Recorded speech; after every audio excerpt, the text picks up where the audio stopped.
ફિલ્મોમાં આ બતાવે છે, ટેલિવિઝન સિરિયલમાં આ બતાવે છે. મોટી ઉંમરની ટીચરનો નાના દીકરા, સાવ નાનો દીકરા જેવો, એને બેટા જ કહેવાય, એ સિવાય જીભમાંથી બીજો શબ્દ નીકળે નહીં, એવા છોકરા સાથે સેક્સ અફેર આપણે વાંચીએ ત્યારે આપણને સમજાય કે પશ્ચિમમાંથી જે ખરેખર લેવા જેવું હતું ને આપણે લીધું જ નહીં. પશ્ચિમ પાસેથી શું લેવાનું હતું? એ લોકોની ઓનેસ્ટી લેવાની હતી, એમની ચોખ્ખાઈ લેવાની હતી. સાહેબ, કોઈ પણ રસ્તા પરના ટોયલેટમાં તમે ગાડી ઊભી રાખીને જાઓ તો વિશ્વમાં, વિદેશોમાં એક પણ ટોયલેટ ગંદુ નથી હોતું. હમણાં પેરિસમાં એક ટોયલેટમાં હું ગઈ, ત્યાં બહાર બોર્ડ મારેલું કે તમે અંદર દાખલ થાવ ત્યારે તમને જેવું ટોયલેટ મળ્યું છે ને એવું જ તમે બહાર નીકળો ત્યારે છોડીને જજો. અને આપણા બાથરૂમ્સ જુઓ, જાહેર ફંક્શન હોય, લગ્ન સમારંભ હોય, મોટી મોટી હોટેલ છે સંજયભાઈની, તો એમને પૂછો બીજે દિવસે હોલ જેટલો સાફ ના કરવો પડે ને એટલા ટોયલેટ સાફ કરવા પડે. આપણે જે શીખવાનું હતું ને શીખ્યા જ નહીં. સ્વચ્છતા, પર્સનલ હાઇજીન, ખાતા પહેલા હાથ ધોવાના ન શીખ્યા. આપણે ચોખ્ખા રહેતા ન શીખ્યા. પર્સનલ હાઇજીન માં શીખવે જ નહીં દીકરીને. અક્ષય કુમાર જેવો માણસ સેનેટરી પેડની જાહેર ખબર કરે અને લોકો એની મજાક કરે. મને લાગે છે એને સલામ કરવી જોઈએ. આ કરવા માટે હિંમત જોઈએ સાહેબ. It's not easy. એક પુરુષ તરીકે આ કહેવાની જીગર જોઈએ. હું એને વધારે પુરુષ કહું છું, મૂછો આમળે ને એના કરતા. એક સ્ત્રીને ઊભો થઈને બેસવાની જગ્યા આપે ને એ વધુ પુરુષ છે.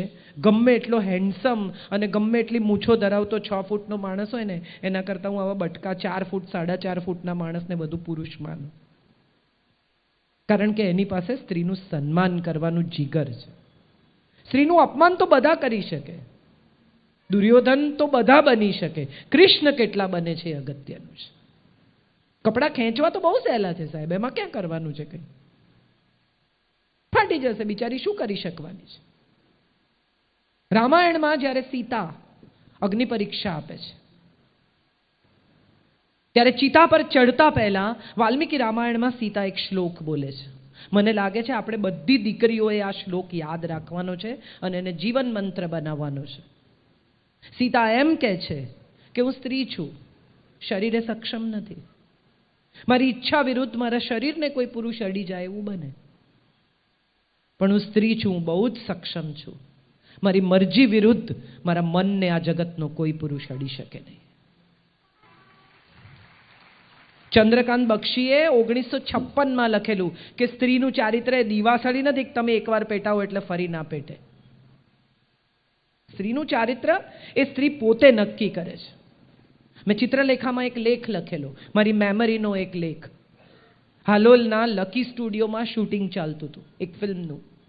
એક હિન્દી ફિલ્મના બહુ મોટા અભિનેત્રી એ ગુજરાતી ફિલ્મમાં રોલ કરતા હતા અને એક બહુ મોટા એક્ટર ધડામ દઈને બહાર ફેંકાયા. બારણું ખુલ્યું, એ બેન બહાર આવ્યા, એક્ટ્રેસ. એનો સાડીનો છેડો પડી ગયેલો, આંફતા હતા અને પેલા ભાઈને એણે કહ્યું કે હટ. એટલે પેલા ભાઈએ આટલા લોકોની વચ્ચે, એ પણ મોટા અભિનેતા, એણે ગાળ દીધી અને એમણે કહ્યું રંડી. એટલે પેલી બાઈ જે એક્ટ્રેસ અદ્ભુત, એણે કહ્યું કે હા રંડી હું, લેકિન અપના ગ્રાહક ખુદ ચુનતી હું. સલામ છે એવી સ્ત્રીને. તમને કોઈ ગાળ દે એટલે ડરી જવાનું? તમારે વિશે કોઈ નાની આવી ઘસાતી વાત કરે એટલે ડરી જવાનું? બહુ લખ્યું એ ભાઈએ. અને મેં એમને જવાબમાં એક જ વાક્ય લખ્યું, તમે મને પોપ્યુલર કરો છો, તમે શું કરો છો મને નથી ખબર. બહુ લોકો આવે છે કે એવી કેવી કાજલ છે, ચલો જોઈએ, મને મજા આવે છે, કરો. કોઈ તમને એમ કે તમે ચારિત્રહીન છો એટલે તમે ચારિત્રહીન છો. એક નાનકડા રેપથી તમે તમારી જાતને ખોઈ બેસો તો એમ માનજો કે એ રેપ તમારા શરીર પર નહીં, તમારા મન પર થયો છે. કૂતરું બચકું ભરી જાય તો આપણે અપવિત્ર થઈ જઈએ છીએ? હા કે ના? હા કે ના? મને સંભળાતું નથી. હજી મોટેથી મને સંભળાતું નથી. હજી મોટેથી. કરેક્ટ. કૂતરું બચકું ભરી જાય તો જો આપણે અપવિત્ર નથી થતા ને, તો આવા રખડતા કૂતરા કોઈ સ્ત્રીને બચકું ભરી જાય ને તો એ અપવિત્ર નથી થતી, એણે ખાલી ઇન્જેક્શન લેવાના છે. Don't believe in others, believe in yourself. સામાજિક સુરક્ષા એ સ્વયંમાં વિશ્વાસ છે. હું કશું ખોટું નહીં કરું એવું જો દરેક માણસ નક્કી કરે ને સાહેબ, તો આ જગતમાં કશું ખોટું થાય જ નહીં. આપણે બધા આપણા પોલીસ છીએ. રિક્ષાવાળા, લારીવાળા, ગલ્લાવાળા, પાનના ગલ્લે ઉભેલા છોકરાઓ, બહુ સરસ વાત કરી સંજયભાઈએ. માવા ગુટખા છોકરાઓ ખાય છે સૌરાષ્ટ્રમાં, તો હું બહુ જ જોઉં છું. બધાને જ માવો. પછી હું શું કહું છું સાંભળો, મને ખબર નથી ભાઈ, પેલી બાજુ જવાનું. બહુ ઇમ્પોર્ટન્ટ વાત છે. તમે જો ભીતરથી સાફ સ્વચ્છ નહીં હો, 24-25 વર્ષના છોકરાના દાંત જોઈએ ને તો એમ થાય કે ન હશે તો સારું. બંધ રાખ મોઢું, સારો નથી લાગતો. ડાઘા પડેલા દાંત, કંતાઈ ગયેલું શરીર, પાંસળી ગણાય એવું શરીર. પછી છોકરીને તમે ગમો નહીં એટલે તમને એમ થાય કે હવે કોઈ પણ રીતે આને મેળવવી છે, એટલે તમારે કશું ખોટું કરવું પડે, એને મોલેસ્ટ કરવી પડે, રેપ કરવા પડે, ઉઠાવી જવી પડે. એને બદલે શરીર એવું બનાવો સાહેબ. કૃષ્ણએ 16,000 સ્ત્રીઓને એમ કહ્યું કે જાઓ વિશ્વમાં ક્યાંય પણ જઈને વસજો, તમે કહેજો કે તમે મારી પત્ની છો. આ રિસ્પેક્ટ આપવો સ્ત્રીને. નરકાસુરને ત્યાંથી છોડાવેલી ભ્રષ્ટ સ્ત્રીઓને, એને સમાજમાં કોઈ સ્વીકારવા તૈયાર નહોતું. ત્યારે કૃષ્ણએ કહ્યું કે બધી મારી પત્ની છે, જાઓ. આળ લીધું કે 16,000 ને પરણ્યો. 16,000 ને પરણ્યો નહોતો, 16,000 ને રિહેબિલિટ કરી. It's not easy. It is not easy sir. મારે અહીંથી જે વાત કહેવાની છે એ ફક્ત એટલી જ છે કે સામાજિક સુરક્ષા પોલીસ નહીં કરી શકે, ટેકનોલોજી નહીં કરી શકે, સીસીટીવી કેમેરા નહીં કરી શકે. સામાજિક સુરક્ષા મારે ને તમારે કરવાની છે. બસમાં બેઠેલી 40, 45, 55, 52 વર્ષની સ્ત્રી જો બાજુમાં બેઠેલી દીકરીને એમ ન કહે કે આવ બેટા મારી બાજુમાં બેસ, તો હું માનું છું કે ક્યાંક કશું ખોટું થશે, જરૂર થશે.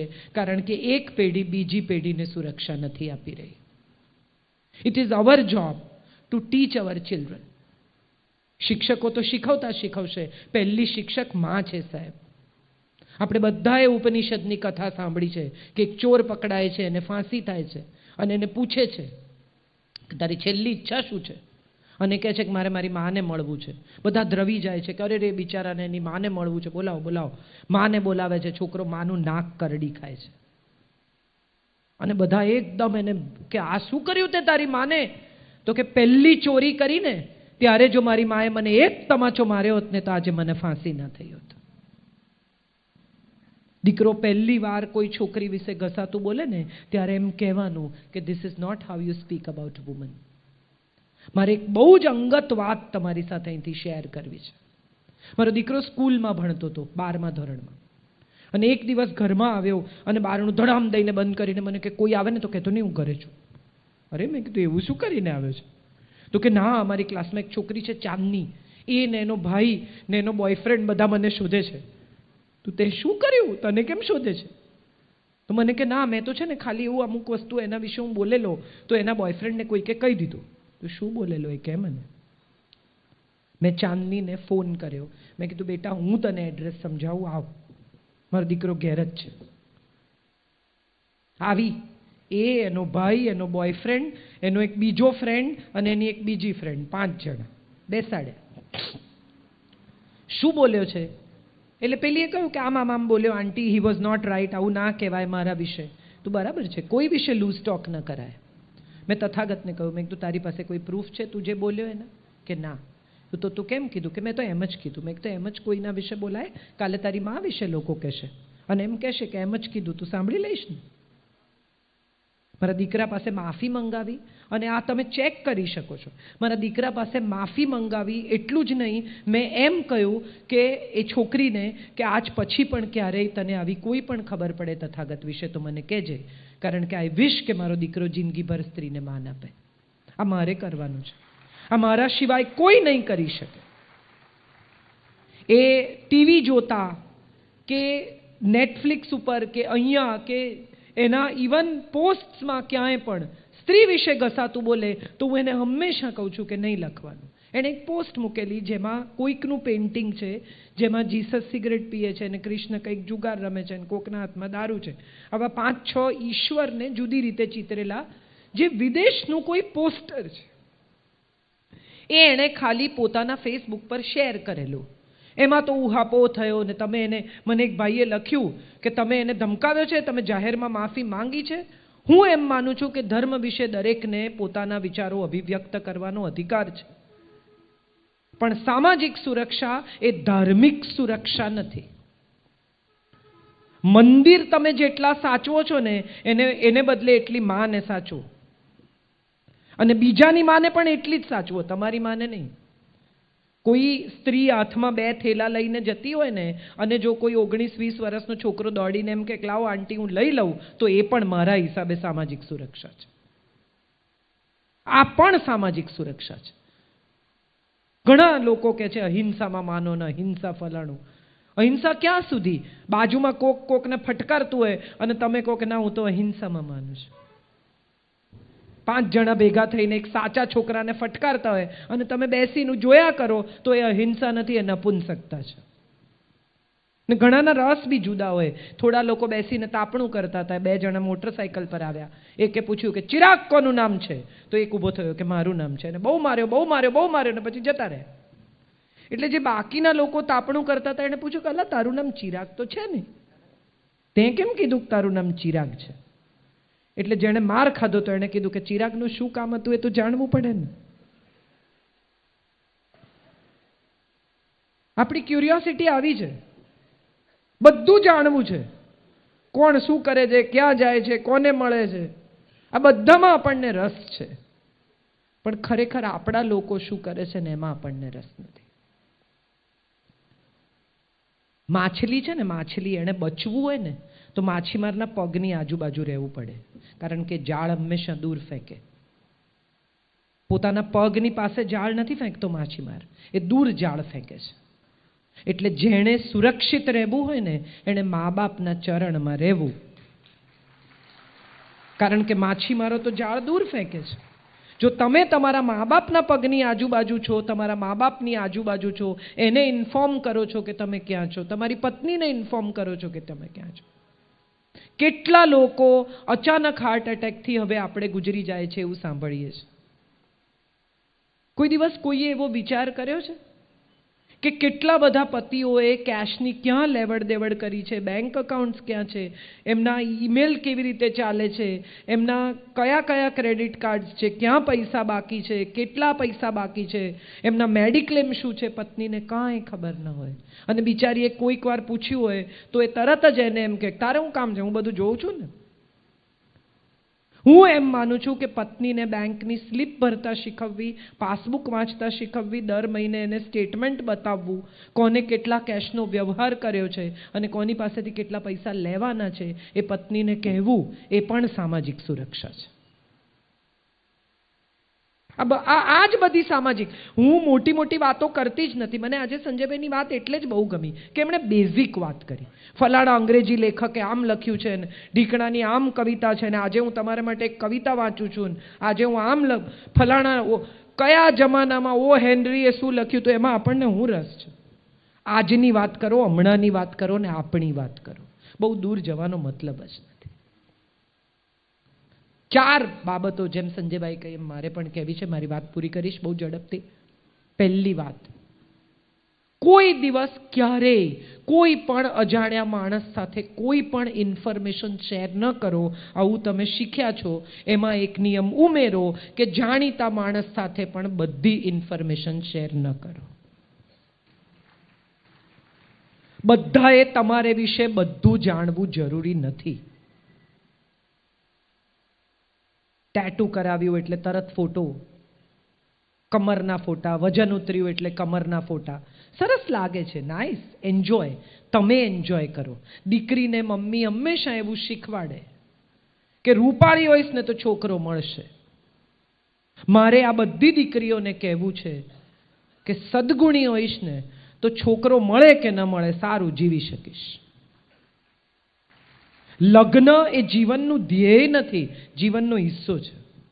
થાય તો સરસ, ન થાય તો એમાં કંઈ ગુમાવવાનું નથી. સંજયભાઈએ જેટલા નામ લીધા એમાં એક નામ મારે ઉમેરવું છે સલમાન ખાનનું. એ નથી પરણ્યો અને તોય નિર્દોષ છૂટે છે. બોલો, સરળ છે. જિંદગીને આટલી ગૂંચવવાની કોઈ જરૂરત જ નથી. બીજી બહુ જ મહત્વની વાત, તમને જ્યારે ઇન્ફોર્મેશન મળે ત્યારે બધી ઇન્ફોર્મેશન સાંભળવી જ, લેવી જ, ગ્રહણ કરવી જ, સાચવવી જ, યાદ રાખવી જ એવું જરૂરી નથી. કેટલાક લોકો બિનજરૂરી ઇન્ફોર્મેશન તમારા સુધી મોકલે છે. હું ઘણા લોકોને એવું સ્પષ્ટ લખી દઉં છું કે મને ફોરવર્ડ મોકલવા નહીં. મારા વોટ્સએપ માત્ર વર્કિંગની વાત કરવા માટે છે. તમારે કામ હોય તો મને વોટ્સએપ કરવો, બાકી મને ફોરવર્ડ કરવા નહીં. ને એ પછી જો સમજે નહીં તો હું એને બ્લોક કરી દઉં છું, સાવ નિરાંતે. અને મને એવું લાગે છે કે હું કાંઈ ગુમાવતી નથી. સવારે તમારા ઘેર કોઈ બેગ ભરીને કચરો આપી જાય તો એનું શું કરો? સવારે તમે બારણું ખોલો અને એટલી સરસ બેગ ગિફ્ટ રેપ કરીને આમ કચરાની તમને આપી જાય તો એનું શું કરો? શું કરો? ફેંકી દો કે નાની નાની બેગોમાં ભરીને બધાને ઘેર આપી આવો કે આ મને આપી ગયા, લો તમે થોડો રાખો? છે કોઈ એવું? હા કે ના? તો આટલા વોટ્સએપ કેમ ફોરવર્ડ કરો છો? હવારે તમારે ત્યાં કોઈ ઠાલવી જાય એટલે આપણે આગળ જવા દો. કેટલું બધું ઇન્ટરનેટથી નુકસાન થાય છે એની આપણને કલ્પના જ નથી. આ ફ્લાઇટો ઉડે છે, આ પોલ્યુશન થાય છે, વૃક્ષો કપાય છે, કાગળ, કેટલા લોકો કાગળ આમ ડૂચા કરીને ફેંકે. મને એવું થાય કે એક ઝાડ કપાઈ ગયું. આપણને કલ્પના જ નથી આપણે કેટલા કાગળ, ટોયલેટ પેપર એ આપણી સંસ્કૃતિ જ નથી. ટીશ્યુ એ આપણી સંસ્કૃતિ જ નથી. રૂમાલ રાખો ને યાર, એક રૂમાલ, હાથ રૂમાલ નથી રાખી શકતા? ટીશ્યુ કાઢે ફટાફટ ફટાફટ. કેટલા ટીશ્યુ આપણે વાપરીએ છીએ ને એમાં કેટલા વૃક્ષો કપાય છે એની આપણને કલ્પના જ નથી. પ્લાસ્ટિક, કેટલી ગાયોના પેટમાંથી પ્લાસ્ટિક નીકળે છે અને આપણે શું કરીએ છીએ? ફ્લાવરના દાંડા, મેથીના દાંડા, કોથમીરના દાંડા બધું ફેંકી દઈએ કચરામાં. ખાલી એટલું એક કાગળમાં, છાપાના કાગળમાં ભેગું કરી અને રોજ ગાયને ખવડાવો ને તો એ પુણ્ય થશે. પ્લાસ્ટિક નહીં ખાય એ દિવસે ગાય. હું તો આને પણ સામાજિક સુરક્ષા કહું છું. ગૌ સેવા એ ખાલી ગૌદાન જઈને પૈસા આપી આવવા નથી. તમારા ઘરનું શાક ફેંકો નહીં. તમારા ઘરમાં જે કોઈ શાકનો, બટાટાના છોતરા, બીજી બધી વસ્તુઓ જઈને ગાયને ખવડાવો. આ પણ સામાજિક સુરક્ષા છે. ગાયો પ્લાસ્ટિક નહીં ખાય ને તો આ દેશમાં કમસે કમ એટલી તો ગૌ સેવા થશે. હમણાં અમે અહિંસા ધામમાં કચ્છમાં ગાયો જોઈ, પેટમાં લોખંડ નીકળ્યું છે. Can you believe that? Catch catch catch catch કરો છો બધા. કેટલો કચરો પ્લાસ્ટિકની થેલીઓમાં ભરી ભરીને આપણે ફેંકીએ છીએ. બ્રાઉન પેપરની થેલી રાખો ઘરમાં કચરો ફેંકવા માટે, બહેનોને કામ મળશે અને પ્લાસ્ટિક ઓછું વપરાશે. હું દૂધ લેવા જાઉં કે કંઈ પણ લેવા જાઉં તો થેલી લઈને જાઉં. મારો દીકરો મને બેનજી કહે છે, બેનજી ચાલ્યા.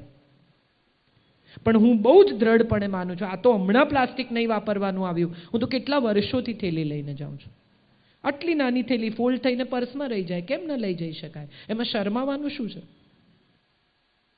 બધી દીકરીઓને શરમ આવે થેલા લઈને જતા. શેને માટે? ટિફિન નથી લઈ જતી દીકરીઓ. બધાની વચ્ચે ટિફિનનો ડબ્બો ખોલીને ખાતા શરમ આવે, જૂનવાણી કહેવાય. કોઈ દિવસ કોઈએ એવું જોયું છે કે તમને જે બટાટા વડા કે સમોસા ખવડાવવામાં આવે છે એ કેવા હાથે ગુંદાય છે? સ્વચ્છતા પણ સામાજિક સુરક્ષા છે ને આંતરિક સ્વચ્છતા તો છે જ. કેટલા લોકોને કેન્સર ઓફ લેટ સાંભળીએ છીએ આપણે. કેમ થાય છે આ કેન્સર? પેસ્ટિસાઇડ્સ કેટલા દિલથી છાંટે અને પછી ધોયા વગર આપણે મોઢામાં નાખીએ. તમને શું લાગે છે આટલું બધું રાંધવા માટે એ બટાટા ધોતા હશે? એ પાવભાજી બનાવવા માટે શાક ધોઈને વાપરતા હશે? એ પેસ્ટિસાઇડ્સ બધું તમારા પેટમાં પ્રેમથી જાય છે અને ખાઓ સરસ. બહુ વસ્તી વધી ગઈ છે એટલે થોડાને કેન્સર થાય તો ફાયદો જ છે. ઉપડે બધા, ફ્લાઇટો ભરાઈ ભરાઈને ઉપર. પાણીપુરી વાળો બાથરૂમ જઈને હાથ ધુએ છે કે નહીં એ કોઈને ખબર છે? I mean it. મને તો આવા જ વિચારો આવે છે. સ્વચ્છતા, નવી પેઢીનું સ્વાસ્થ્ય એ પણ સામાજિક સુરક્ષા છે. 48 વર્ષે 45 વર્ષે લોકોને હાર્ટ એટેક આવે છે, બ્લડ પ્રેશર, વાળ ખરવાની બીમારી. કેટલા લોકોને મેં જોયા છે, બધા એમ કે અમારા વાળ બહુ ખરે છે. કેમ ખરે છે? કારણ કે ભીતરથી હેલ્થ નથી. હેલ્થ બહુ ઇમ્પોર્ટન્ટ છે, સામાજિક સુરક્ષાનો હિસ્સો. સો ત્રીજો નિયમ એ છે કે અંદરથી સ્વચ્છ રહો, બહારથી સ્વચ્છ રહો અને જગતને સ્વચ્છ રાખવાનો પ્રયાસ કરો. ગમે તેમ કચરો ન ફેંકો. ગાડી ખોલીને ફટ દઈને પ્લાસ્ટિકની બાટલી બહાર, ચ્યુઇંગમ આમ ગમે ત્યાં ચોંટાડી દેવાનું, નોટબુકનું પાનું ફાડી નાખવાનું. તમને ખબર જ નથી આ કેટલી મોટી હિંસા છે અને આ કેટલી મોટી સામાજિક અસુરક્ષા છે. જેટલા લોકો અહીંયા બેઠા છે ને એ બધાને હું પૂછું છું કે પછીની પેઢી માટે શું મૂકી જવાના? પાણી વધવાનું છે, પેટ્રોલ વધવાનું છે, પોલ્યુશન વધવાનું છે. લોંગ ડ્રાઈવ પર જાય લોકો, બાઇક ઉપર લઈને ગર્લફ્રેન્ડને 12 કિલોમીટર, કેટલું પેટ્રોલ વપરાય ને કેટલું પોલ્યુશન થાય. સરસ બેસો કોઈ ઝાડ નીચે. એવું તમારે શું કરવું છે કે જેને માટે તમારે 12-15 કિલોમીટર અંધારા જાડી ઝાંખરામાં જવું પડે? સાદા સવાલો છે, વિચારજો મારી વાત પર.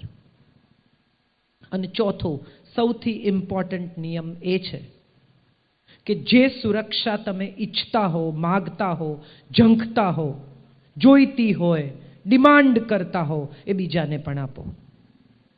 તમને કોઈ અધિકાર નથી કે તમે બીજા સાથે ખરાબ રીતે વર્તો. તમે એવા કોઈ મોટા અમિતાભ બચ્ચન નથી, તમે એવા કોઈ મોટા દાઉદ ઇબ્રાહિમ નથી, તમે એવા કોઈ મોટા નરેન્દ્ર મોદી નથી કે સહેજ ઝઘડો થાય ને બીજા પર હાથ ઉપાડો. હમણાં એમણે કહ્યું ને કે ગાળ બોલે તો મારજો. હું કહું છું કે નહીં મારતા. કારણ કે તમે મારશો તો તમારી આજુબાજુના 10 લોકો આ જોઈને એવું શીખશે કે કોઈ ગાળ બોલે તો મારવું, ન મારતા.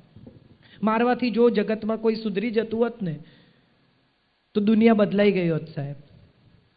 એક ભાઈ અમદાવાદના એરપોર્ટ પર ઉતર્યા અને ઉતરતાની સાથે એના 10-12 વર્ષના છોકરાને ધડાધડ મારવા માંડ્યા. અમેરિકાથી આવ્યા હતા, હજી તો સામાન નથી આવ્યો અને એટલો માર્યો છોકરાને. એટલે બધા આજુબાજુમાં કે અરે રહેવા દો, કેમ મારો છો, શું છે? અરે કે હોય ત્યાં અમેરિકામાં હું એને જેટલી વાર ધમકાવું એટલી વાર કહે છે 911, હમણાં લગાડી દઉં 911. હું મારવા જ લાવ્યો છું. આ 10 દિવસમાં હું એને એટલું મારીશ કે પછી એ કોઈ દિવસ 911 નહીં લગાડે. માતા પિતાએ, શિક્ષકે અને વડીલે હાથ ઉઠાવવાનો અધિકાર છે. સમવયસ્ક ઉપર કે નાના ઉપર, સ્ત્રી ઉપર કે નબળા ઉપર હાથ ઉપાડવો એનાથી મોટી નબળાઈ જગતમાં બીજી કોઈ નથી. આ 4 નિયમો જો પાળી શકશો ને તો હું માનું છું સામાજિક સુરક્ષા આપોઆપ આપણી જવાબદારી બની જશે. કોઈ આપણને સુરક્ષિત રાખે, કોઈ આપણું ધ્યાન રાખે, કોઈ આપણને સાચવે, કોઈ આપણા માટે લડે, આવું હવે નહીં થાય. મારા કપડાં ખેંચાતા હોય ને હું કહું હે ગોવિંદ હે ગોપાલ તો નહીં આવે, એ પણ બિઝી છે. એને પણ 17 લોકો બોલાવે છે. કોકને મારુતિ સુઝુકી આપવા જવાનું છે, કોકની દીકરીના લગ્ન કરાવવાના છે, કોકને કરોડ રૂપિયા જોઈએ છે. એ બધું છોડીને તમારા કપડાં પૂરવા ક્યાં આવે? He is busy. તમે એવું નક્કી કરો કે મારા કપડાને કોઈ અડી ન શકે એટલી તાકાત મારી આંખમાં છે. છોકરી સ્કૂલેથી ઘરે આવતી હોય, કોલેજથી 2 વ્હીલર પર આવતી હોય ને પાછળ કોઈ છોકરો આવતો હોય ને બેટા તો ડરવું નહીં, ઊભા રહેવું કે ચલ મારા પપ્પાને મળવું છે, લઈ જાઉં તને. કરાટે શીખવાથી સુરક્ષા થઈ શકતી નથી, કારણ કે એ વખતે આમ કાતા કરવા ઊભા નહીં રહેવાય. છોકરીઓનું પર્સ એટલું વજનદાર હોય છે કે આપોઆપ એક હથિયાર છે. ગોળ ગુમાવીને ઠોકી દેવાનું પડે ને લમણાની તો ત્યાં જ બેભાન થઈ જાય, એટલું હોય અંદર. હિંમત અને સ્વયંમાં વિશ્વાસ, આ 2 સુરક્ષાના બેઝિક નિયમો છે. સંજયભાઈએ જે મેં એટલે કહ્યું કે એમણે જે કહ્યું એના પછી મારી વાત શરૂ થાય છે. ડર કે આગે જીત है, हाँ है, लेकिन डर ही क्यों है जब स्वयं में विश्वास है. બીજો માણસ તમારી સાથે શું કરે છે એનાથી તમે નક્કી કરશો તમારી જાત. પડોશી શું કહેશે, ફલાણા શું કહેશે, અરે બીજા શું વિચારશે એ પણ જો તમે વિચારશો તો એ શું વિચારશે? એને એનું કામ કરવા દો, તમે તમારું કામ કરો. કોઈકે મજાક કરી, કોઈકે રેપ કરી, ડિવોર્સ થયા, દિલ તૂટી ગયું, ઇટ્સ ઓકે યાર, happens to all of us. 2-4 વાર તૂટે ને તો જ મજબૂત થાય. તૂટવા દેવાનું, એમાં કાંઈ વાંધો નહીં. આપઘાત નહીં કરવાના આવી ફાલતુ વાતમાં. મીના મને બહુ ગમ્યું Sanjaybhai. It was very nice. I enjoyed it. મીનાને પરણ્યો એ ગાંડો થયો અને ન પરણ્યો એ ગાંડો થયો, તો મીનાનો આખી વાતમાં મહત્વ શું? કંઈ નહીં. આવી મીનાઓ આવે ને જાય. ઇમ્પોર્ટન્ટ એ છે કે તમે ગાંડા થયા વગર તમારી જાતને કોઈ બીજી પ્રવૃત્તિમાં પરોવો. દેવદાસ થવા માટે બેવકૂફી જોઈએ. તમે ખૂબ બેવકૂફ હો ને, આ અર્જુન સિંહ મેં જોયો ને, અર્જુન રેડ્ડી, ત્યારે મારું પહેલું રિએક્શન એ હતું કે જાતને બરબાદ કરવી એનાથી મોટી બીજી કોઈ બેવકૂફી જ નથી. ઈશ્વરે આપેલું આ શરીર, બુદ્ધિ, આવો સર્જન જે ઓપરેશન કરી શકે છે, આટલી શરાબ પીધા પછી, સાહેબ એ માણસ શરાબ પીધા વગર કેટલાના જીવ બચાવી શકે? તમને કોઈ હક જ નથી કે તમને મળેલું એજ્યુકેશન, તમને મળેલું શરીર, તમને મળેલી બુદ્ધિ તમે કોઈકના માટે વાપરી નાખો. જેણે જન્મ આપ્યો છે, મોટા કર્યા છે, એનો વિચાર કરવાનો લટકતા પહેલા. કોઈને અધિકાર નથી આપઘાત કરવાનો. પોતાના શરીરનો અંત લાવવાનો અધિકાર કોઈ પાસે છે જ નહીં. માટે ભીષ્મ બાણશૈયા પર સૂઈ રહ્યા, એનું શરીર ખતમ થયું ત્યાં સુધી. એને તો ઈચ્છા મૃત્યુનું વરદાન હતું, તો પણ વેઇટ કર્યું કે મને હક નથી. તમને પણ એ હક નથી. સામાજિક સુરક્ષામાં આજે સૌથી મોટો સવાલ આપઘાતનો છે. પૈસા ખોયા એટલે આપઘાત કર્યો, આમ કર્યું એટલે આપઘાત કર્યો, તેમ કર્યું એટલે આપઘાત કર્યો. અરે મરી ખાઈને આવ્યા છો તો વારે વારે મરી જાઓ એમ કે મરી જવાતું હશે? હું 17.5 વર્ષની હતી અને મારું પહેલી વાર દિલ તૂટ્યું, ટણંગ દઈને. હા, તો અવાજ આવેલો, મને તો આવેલો, બીજાને આવ્યો કે નહીં મને નથી ખબર. પછી ઊંઘની ગોળીઓ ખાઈને સૂઈ ગઈ.